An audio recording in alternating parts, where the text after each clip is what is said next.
PSG Fan TV, bonsoir à tous, bonsoir Raph. Bonsoir à vous, PSG Fan TV, un grand plaisir de vous retrouver après une semaine quand même un peu compliquée, mais bon, on commence à s'habituer malheureusement. C'est clair Raph, et je me rappelle que comme je te l'ai dit tout à l'heure, voilà, après le live qu'on avait effectué, on avait espoir sur cette semaine. Malheureusement, milieu de semaine, une élimination inattendue tout de même.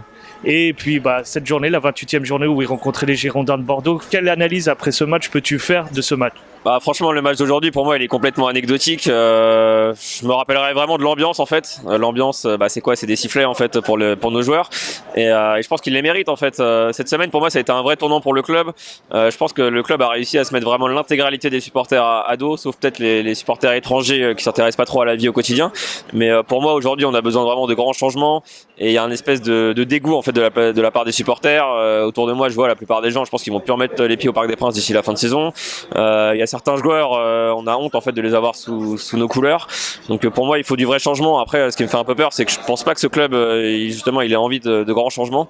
Donc on va attendre de voir un peu le mercato et surtout au niveau de la direction, en fait, si ça va bouger à ce niveau-là, quoi. On parle souvent dans des grands clubs qu'il faut quand même pas mal de stabilité. On a peut-être rencontré une chute assez sévère, douloureuse pour les supporters, ainsi que les joueurs, je pense certains joueurs en tout cas. Ouais. Est-ce que si on pense à vouloir virer à peu près tout le monde, une partie en tout cas, une majorité, est-ce qu'on manquera pas encore de stabilité et passer à côté de notre saison l'année prochaine ? En fait, pour moi, le club il a été construit sur des stars et en fait, on se rend compte que ça fonctionne pas. Et après, en tant que fan de foot, on le savait. En fait, on a déjà vu ça avec le Real, les Galactiques. Là, on savait en début de saison que, en voyant les matchs de Paris, on voyait qu'on allait un peu droit dans le mur. Après, voilà, on se mentait un peu à nous-mêmes. On avait toujours un peu d'espoir.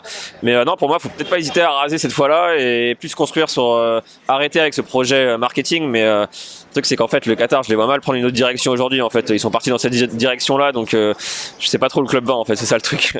Est-ce que ce soir, quand même, tu peux retirer quelques points positifs, malgré qu'on rencontrait la Lanterne Rouge? Ils n'ont pas montré non plus énormément de qualité technique face à nos cages, mais est-ce qu'il y a du positif pour toi?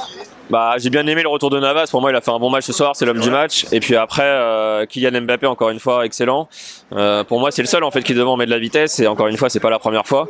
Donc voilà, pour moi, c'est ces deux joueurs qui ont été bons. Et après le reste, ils n'ont pas été mauvais. C'était pas un match mauvais ce soir, mais il y avait encore une fois pas beaucoup d'adversité en face. Donc Bordeaux, c'est assez faible. Et je pense que ce genre de match, il y a quelques temps, on les aurait gagnés beaucoup plus largement encore une fois.